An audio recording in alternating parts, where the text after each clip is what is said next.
Hello दोस्तों, legal buzz YouTube channel पर आपका स्वागत है। आप हमारी वेबसाइट legalbuzznof.com पर भी विजिट कर सकते हैं और जुडिशरी प्रारंभिक और मुख्य परीक्षा की तैयारी प्रतिदिन कर सकते हैं। नमस्कार और स्वागत है। आज हम एक बहुत ही महत्वपूर्ण और दिलचस्प विषय पर थोड़ी गहराई से बात करेंगे। भारतीय न्याय संहिता यानी BNS और खास तौर पर इसकी दो धाराएं, धारा 111 और 112।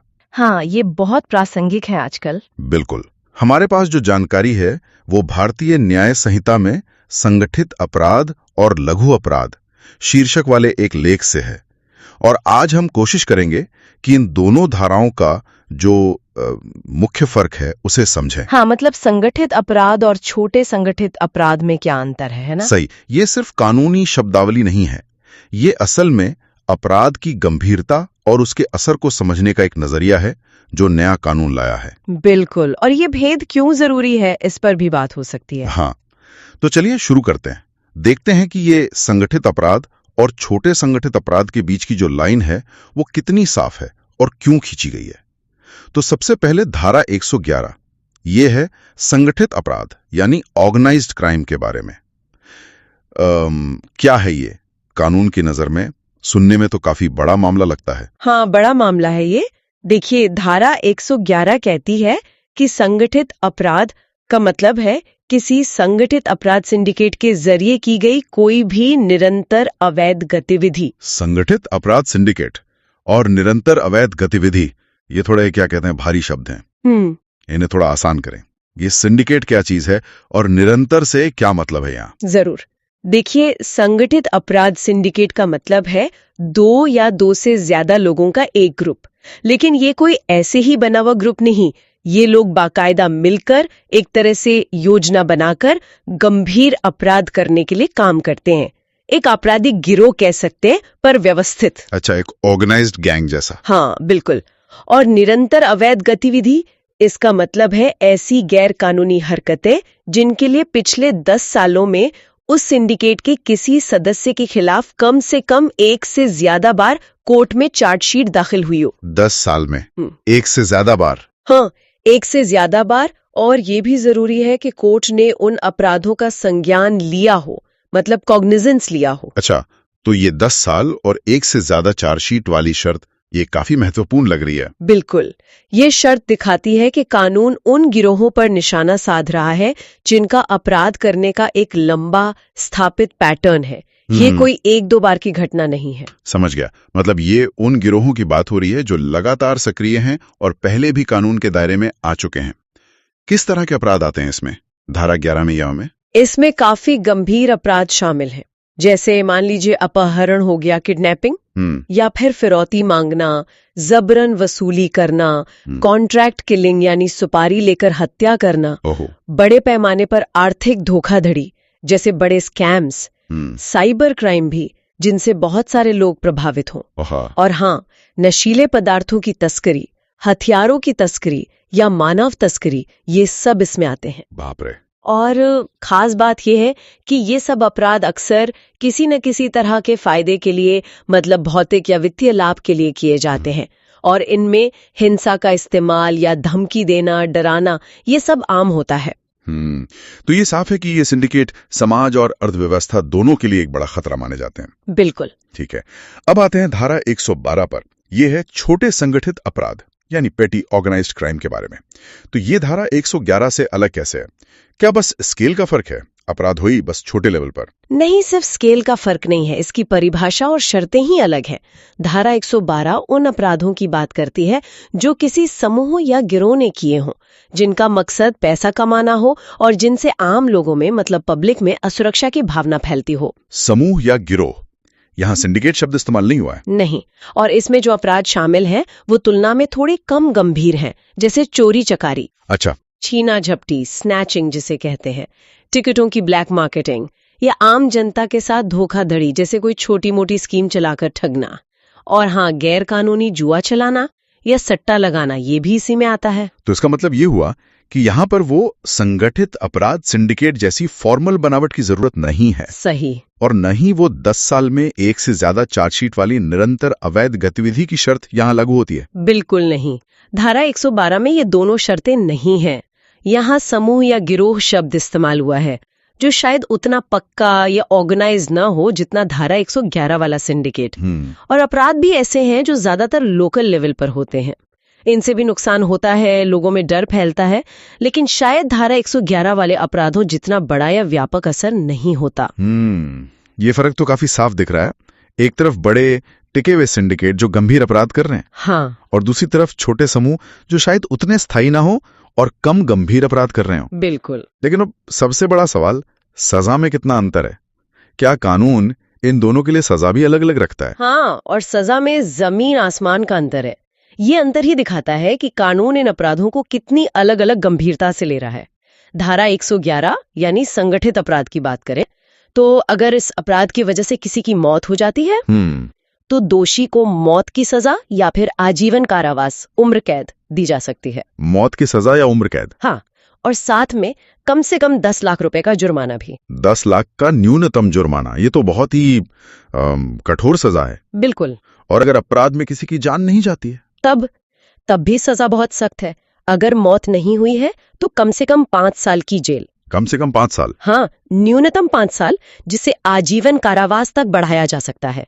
और इसके साथ कम से कम 5 लाख रुपए का जुर्माना भी लगेगा ही लगेगा, अनिवार्य है। 5 साल से लेकर उम्र कैद तक और 5 लाख का न्यूनतम जुर्माना।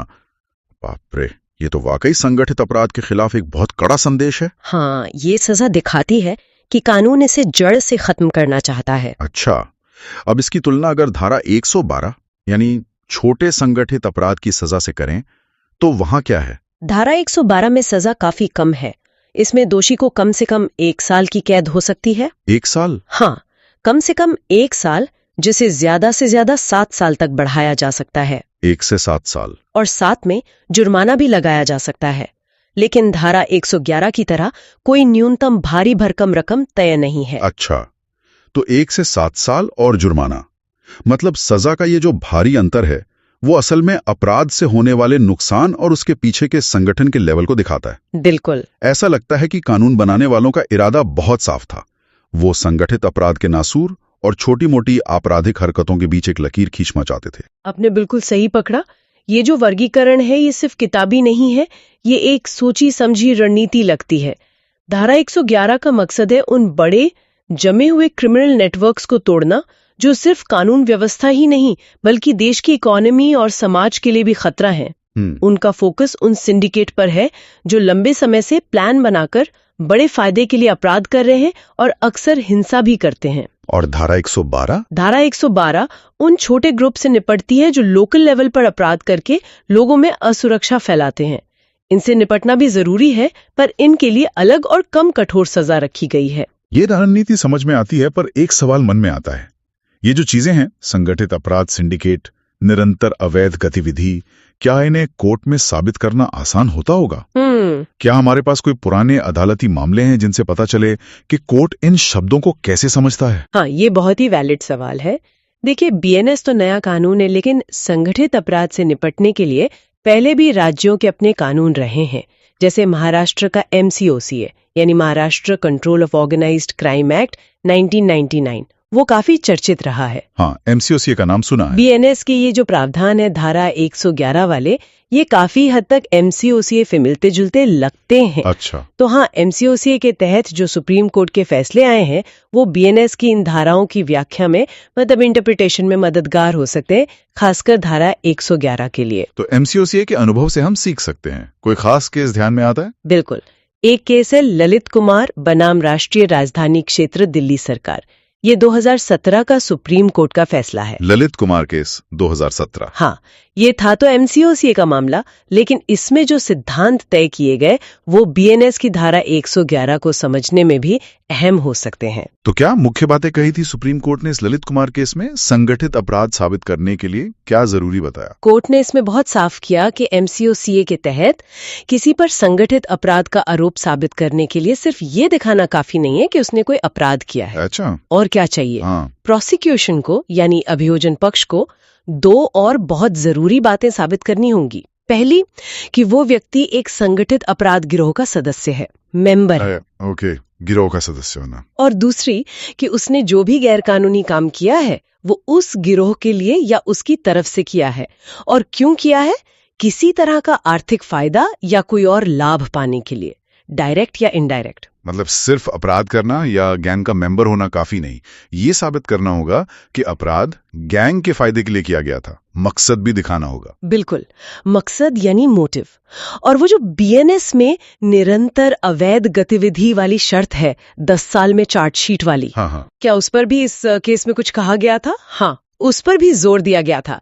एमसीओ का में भी ऐसी ही शर्त है कि पिछले रिकॉर्ड में चार्जशीट होनी चाहिए। सुप्रीम कोर्ट ने कहा कि ये साबित करना जरूरी है कि आरोपी ऐसी गतिविधियों में लगातार शामिल रहा है जैसा कानून में लिखा है। तो ये फैसला दिखाता है कि संगठित अपराध साबित करने के लिए मकसद यानी गिरोह के लिए फायदा और निरंतरता यानी पिछला चार्जशीट रिकॉर्ड, ये दोनों कितने जरूरी तत्व हैं। सही। ये सिर्फ कुछ अपराधों की लिस्ट नहीं, बल्कि एक ऑर्गेनाइज्ड लगातार चलने वाला क्रिमिनल काम है। तो ये ललित कुमार केस एक तरह से हमें गाइड करता है कि बीएनएस की धारा 111 के तहत जब पुलिस या वकील संगठित अपराध, सिंडिकेट और निरंतर अवैध गतिविधि साबित करने निकलेंगे तो उन्हें क्या क्या दिखाना होगा। हाँ, ये सिर्फ अपराध साबित करने से कहीं ज्यादा मुश्किल काम लगता है। निश्चित रूप से। जैसा मैंने कहा, बीएनएस नया है, इसके अपनी व्याख्याएं तो समय के साथ कोर्ट में बनेंगी, लेकिन एमसीओ का जैसे कानूनों पर सुप्रीम कोर्ट के जो पुराने फैसले हैं, जैसे ये ललित कुमार वाला, वो एक दिशा तो दिखाते हैं। ये बताते हैं कि धारा 11(1) को लागू करने के लिए सबूतों का स्टैंडर्ड काफी ऊंचा रखना पड़ेगा। पुलिस को सिर्फ अपराध नहीं, बल्कि अपराधी का गिरोह से कनेक्शन, अपराध का मकसद और उसकी क्रिमिनल एक्टिविटी की निरंतरता, ये सब कुछ साबित करना होगा। ये बात तो फिर जांच एजेंसियों और प्रोसिक्यूशन के लिए एक बड़ी चुनौती होगी। मतलब धारा 11(1) के तहत केस बनाना और उसे कोर्ट में टिकाना यकीनन धारा 112 से कहीं ज्यादा मुश्किल होगा। बिल्कुल। खासकर वो 10 साल पुरानी चार्जशीट ढूंढना, उसे आज के सिंडिकेट से जोड़ना, ये सब। हाँ, ये प्रैक्टिकल चैलेंज है। रिकॉर्ड मेंटेन करना, पुरानी चार्जशीट को नए केस से लिंक करना, सिंडिकेट की मेंबरशिप साबित करना, उसके लिए काम करने का मकसद साबित करना, ये सब जांच में बहुत मेहनत और बारीकी मांगता है। तो क्या ऐसा हो सकता है कि इन मुश्किलों की वजह से हो सकता है कि इन चुनौतियों की वजह से कई मामलों में धारा 111 लगाना मुश्किल साबित हो, और शायद पुलिस को उन मामलों में भी धारा 112 लगानी पड़े जहां अपराध तो गंभीर हो पर धारा 111 की सारी शर्तें पूरी ना हो पा रही हों। अच्छा, ये देखना पड़ेगा कि जमीन पर ये कानून कैसे काम करता है। ये एक दिलचस्प बात है।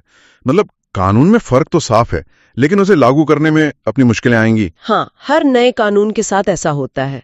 इरादा तो अच्छा है, बड़े और छोटे संगठित अपराधों से उनकी गंभीरता के हिसाब से निपटना, लेकिन इसका असर इस बात पर निर्भर करेगा कि एजेंसियां कितने अच्छे से सबूत ला पाती हैं और कोर्ट इन प्रावधानों को कैसे इंटरप्रेट करती हैं। तो आज की हमारी इस बातचीत से ये बात तो एकदम साफ हो गई कि भारतीय न्याय संहिता संगठित अपराध के मसले को बहुत गंभीरता से ले रही है। इसने न सिर्फ संगठित अपराध धारा 111 को परिभाषित किया है, बल्कि उसे छोटे संगठित अपराध धारा 112 से बहुत स्पष्ट तरीके से अलग भी किया है। हाँ, परिभाषा में भी, शर्तों में भी, और सबसे बड़ी बात सजा में भी। बिल्कुल। और ये जो वर्गीकरण है, ये दिखाता है कि कानून अपराध के स्केल, उसके पीछे के संगठन और समाज पर उसके असर को देखकर न्याय करना चाहता है। जो बड़े सिस्टमैटिक सिंडिकेट हैं, जो समाज की जड़ों को क्या कहते हैं, खोखला करते हैं, उनके लिए बहुत कठोर सजा, और जो छोटे लोकल लेवल पर एक्टिव गैंग हैं, उनके लिए अलग पर फिर भी सजा का प्रावधान है। ये कानून का एक बैलेंस्ड नजरिया दिखाता है। ये सब समझने के बाद आज की चर्चा को यहीं रोकते हैं, पर जाते जाते श्रोताओं के लिए एक सवाल छोड़ जाते हैं सोचने के लिए। कानून ने ये जो साफ अंतर किया है, धारा 111 की ऊंची शर्तें बनाम धारा 112 की आसान परिभाषा, ये असल में जमीन पर पुलिस की जांच और उनकी प्रायोरिटीज को कैसे बदलेगा? अच्छा सवाल है। क्या सबूत जुटाने की मुश्किलों के कारण ज्यादातर मामले धारा 112 में ही दर्ज होंगे, भले ही वो बड़े अपराध हों, या फिर धारा 111 की कठोरता के कारण पुलिस बड़े सिंडिकेट्स पर ज्यादा फोकस करेगी? इस कानूनी भेद का असल असर क्या होगा, इस पर सोचिएगा जरूर।